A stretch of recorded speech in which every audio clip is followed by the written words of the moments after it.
Welcome to the Triple RS podcast with me, Ashna Taktani, here to let you know that no matter what you face in life, you are not alone. We do this through a safe, judgment-free community where we share relatable stories for relatable students from relatable scenes. Hey everyone, and welcome back. I'm so excited for our solo episodes. I love these a lot, and as much as I love the guest episodes, I think solo episodes are kind of my favorites because, I don't know, I just feel like it's like a one-on-one connect with you guys, and I love that so much. Today's topic is about uncertainty and how to deal with uncertainty. So it's obviously very normal for people to, kind of face uncertainty. Change is the only constant, as they say.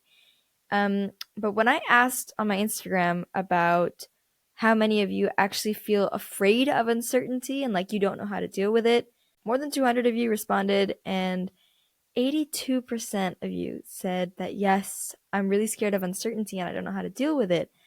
And then there was another 18% who actually were like, no, I do know how to deal with it. For the 18% that are perfectly happy dealing with uncertainty, I'm kind of like almost envious of you guys. Cause wow, how does uncertainty not faze you? I think I kind of lie somewhere between those two where yes, uncertainty does scare me, but I think over the years I've kind of gotten better at dealing with it.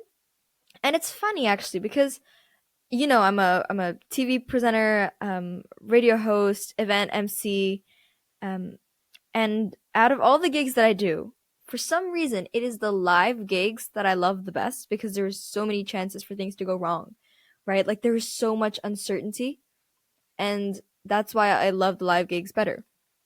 And so when I look at that, it's funny because if uncertainty scares me, how come I like the gigs where there's more uncertainty? And I found it a little bit weird. Thing is, apparently, and I don't know how or why, this is like selective like for uncertainty, I guess. But when I'm doing something that's work related, being like in front of the camera, radio, hosting, something like that, and then there's uncertainty there, I'm like those other 18%. But when it comes to, I don't know, maybe school related, just other things in general in life, then I'm like the other 82%, right? But like I said, there are certain things that have helped me to deal with uncertainty a little bit more. Yes, I'm still kind of scared of uncertainty, but I think I'm much better at dealing with it. And so that's exactly what we're going to be covering in today's episode. So thank you very much for listening to this episode. And without further ado, let's get straight into today's story time. So like I said, you know that I was a TV presenter for Expo 2020, and during the 6 months where I was presenting as their kids presenter, great time by the way, I got to try out different types of presenting, right? One is in studio and I'm being asked the question, so not much can go wrong there. Even if it does, I'm not really in charge of like fixing it again. That's the presenter's job. I'm just there being interviewed, right? Then we've got recording, right? Like in advance, we'll record something, chances for things to go wrong, but I can fix it up. It can be edited. And then there's a third one, which is called roving reporting. And it's basically like I'm at the scene and I'm asking people questions around me and I'm presenting what's happening. And while I'm doing that presenting, I'm also communicating with the people that are back in the studio. And then there's also someone in my ear saying stuff like, okay, on standby, or okay, the prime minister is entering in this pavilion now, so you're gonna have to stop talking in 5 seconds, hand it back over to studio. And then I'm actually talking to the people in studio or I'm presenting about what's happening. So there's like a lot going on in that one. And that is my favorite type of presenting. So here's a story, right? It was my first day doing roving reporting. This is really funny. And the entire day so far, I think it was like different segments, right? This is the last segment. Till now, everything has gone really, really well. And I'm so happy. I'm the kind of person who likes to be prepared, over prepared, if you will.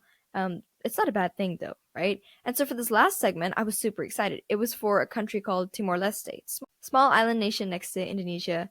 And I had done so much research, and I'd even called up the pavilion 2 days in advance. And I said, listen, I'm from media, so I'm going to need these many dancers. And, the dancers are going to show me how to do the dance, and then I'll do the dance on screen, share a few facts, and boom, we end for that day, right? It's the perfect ending to such a beautiful day, first day of roving reporting. So now it's actually the day. We're here in front of the pavilion. And due to some delays, which is normal in media and especially in live reporting, we had to wait for like it was an extra delay of 40 minutes. For those 40 minutes, I kid you not a single person moved. Not one muscle. The dancers are next to me. I've got the chief of the pavilion. We're gonna ask a few questions, dance, the end, right? Now, in my ear, someone's saying, "Okay, Ashna, 30 seconds and you're on." Tell me why, during those 30 seconds, the Prime Minister of Timor Leste has to walk right. He's coming right over there. And obviously, the dancers have to go and escort him, right? Because he's the Prime Minister. But now we're live on TV. Like, they're live, and these guys are running in front of the camera. They're running in front of me, running behind me. It's chaos everywhere. The cameraman is screaming. The lady who's assisting me with the sound, the AirPods, she's screaming. My dad's right there. He's screaming. The chief is like, you can see there is panic on his face. Somehow I had to cover it up. Instead of dancing, I was like, okay, let's just talk to the chief, right? Let's ask him a couple of questions and we end the segment a little bit early. Or I'll just keep talking about stuff because I had done my research, so that was very well an option. But there were no dancers, so the plan that I had planned out for 2 days before, right, 2 days in advance, it just completely out of nowhere just did not happen, and we're live on air, so I can't even like start crying, right? Like, oh my god, this didn't work. I can't do that because we're live on TV. So luckily, the cameraman he was great, by the way, super amazing and great thinking on his feet. He just zoomed in straight to my face where you could see like every single pore, like every single pimple. But it's okay because it was necessary. He zoomed in on my face so you couldn't see any of the dancers running behind. And I was like, oh my God, this has got to be the worst segment I've ever done. Turns out it was actually the best segment of the day, but also one of the best segments I've ever done throughout the entire 6 months. And I was like, are you kidding me? What? And this wasn't just like me saying it, right? Or like my dad. It was the producer of the show, and she was like, "No, you did really well." I was like, "Oh, okay, thanks." Um, then this other instance, I was 9.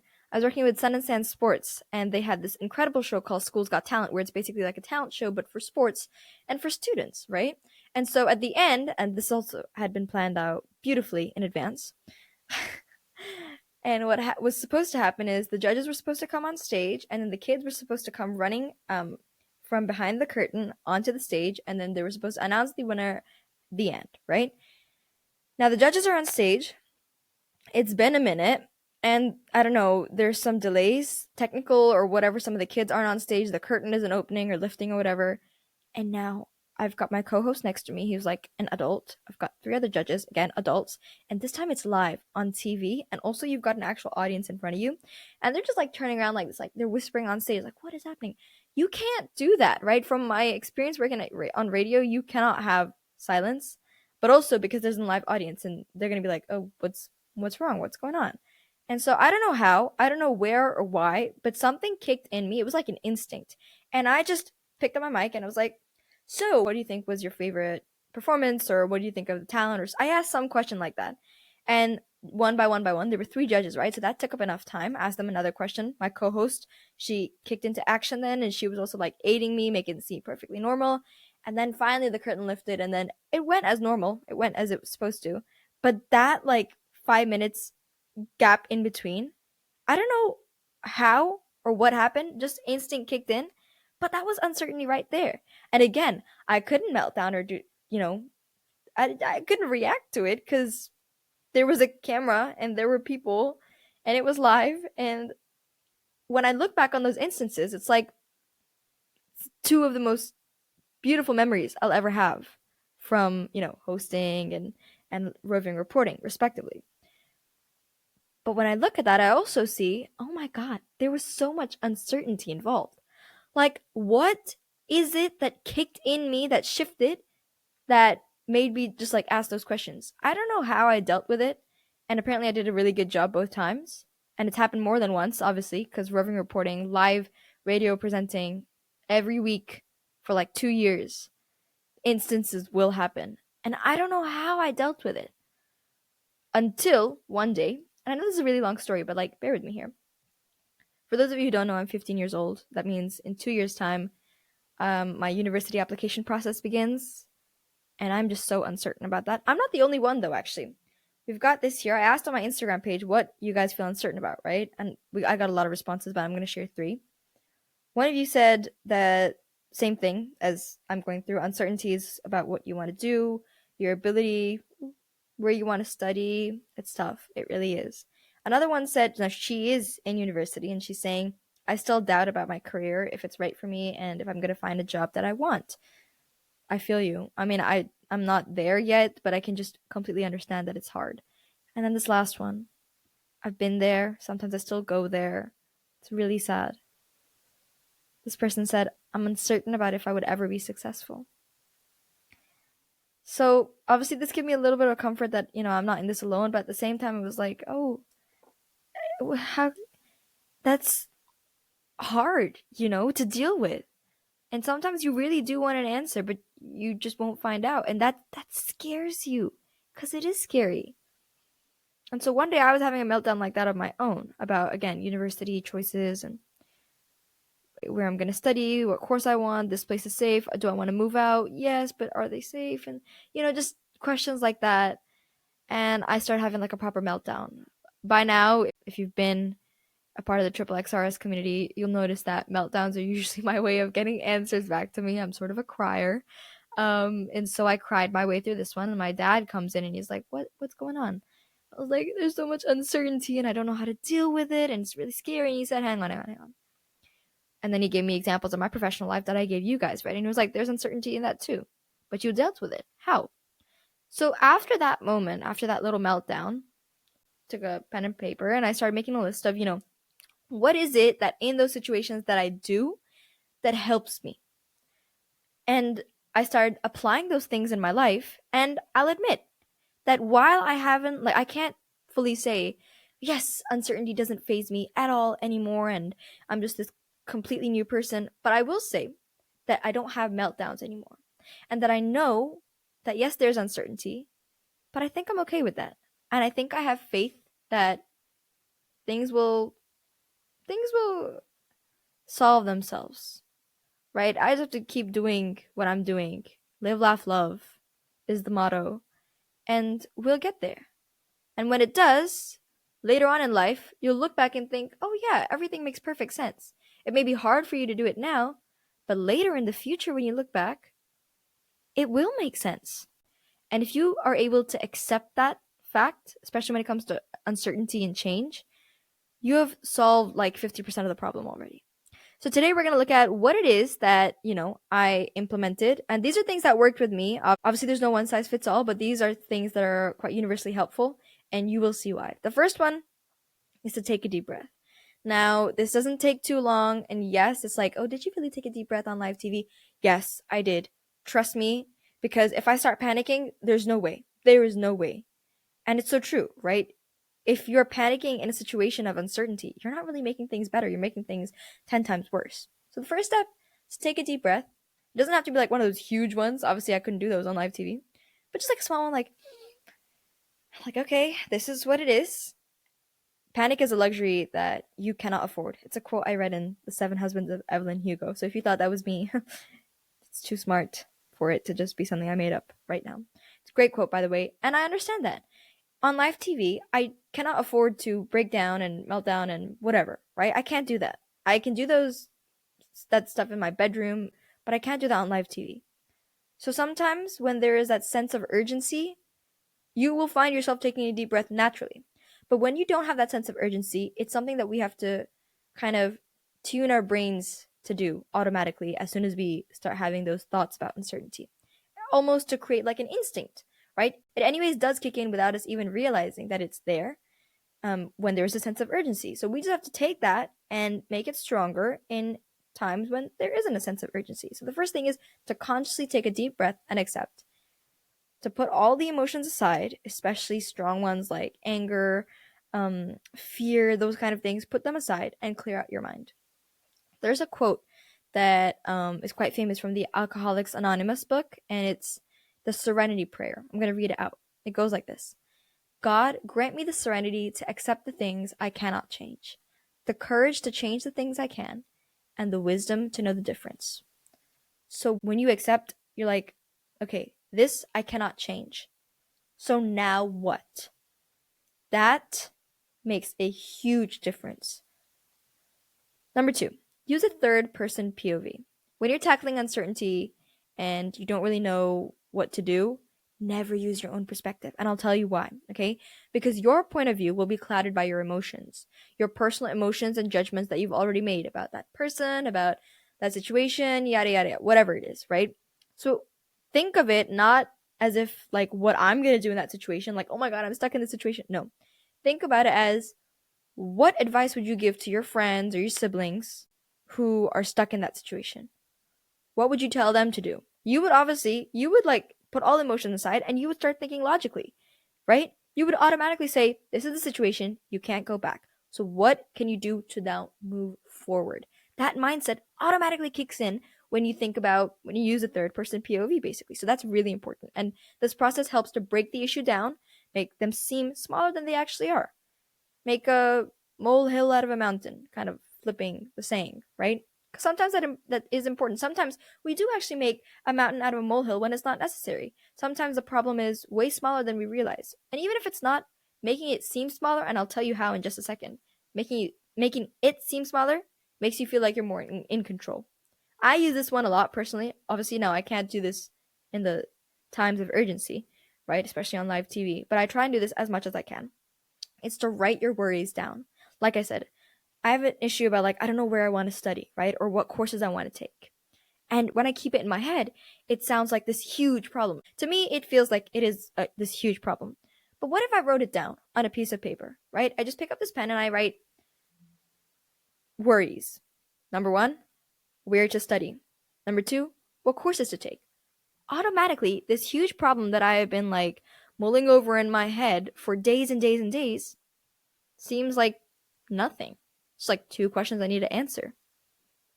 A little bit of research. I'm an IB student. I can do that, right?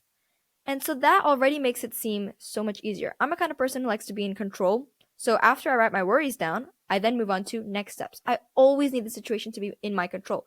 Now we know that's not always possible, right? But by writing it down, we can kind of make it seem like we're in control because then we feel a little bit more at ease when we know that there's a choice.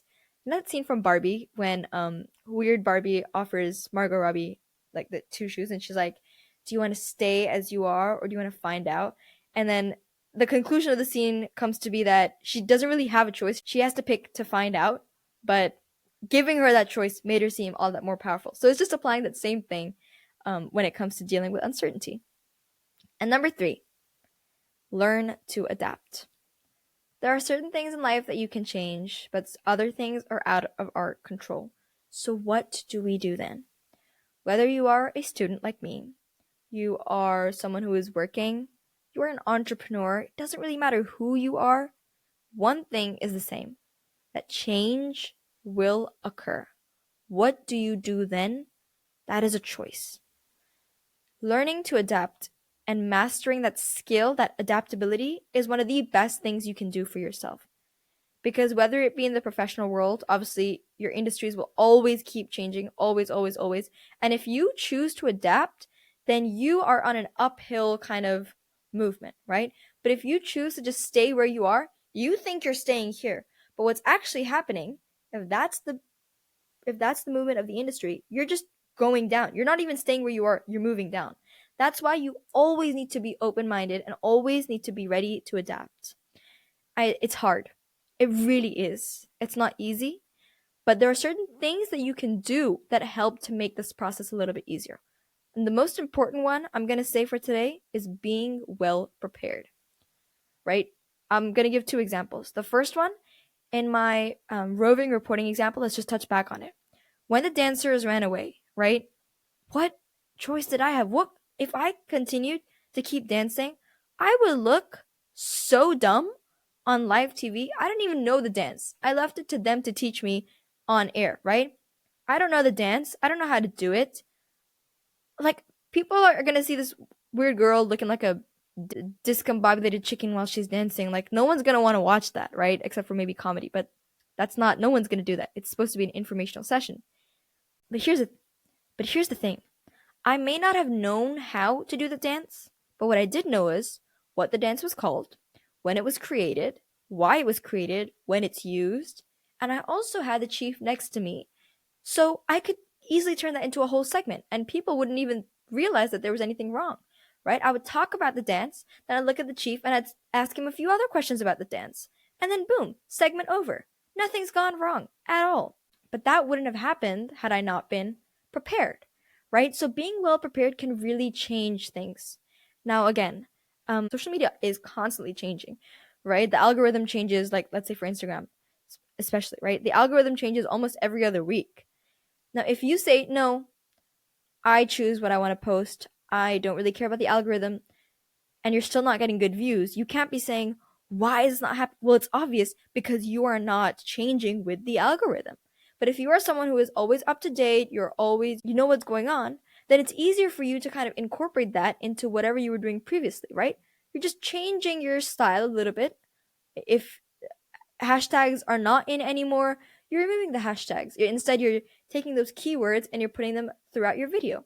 Now the algorithm will support your video and you are getting great views, right? So it all depends on you. And this leads me on to my last point, perspective.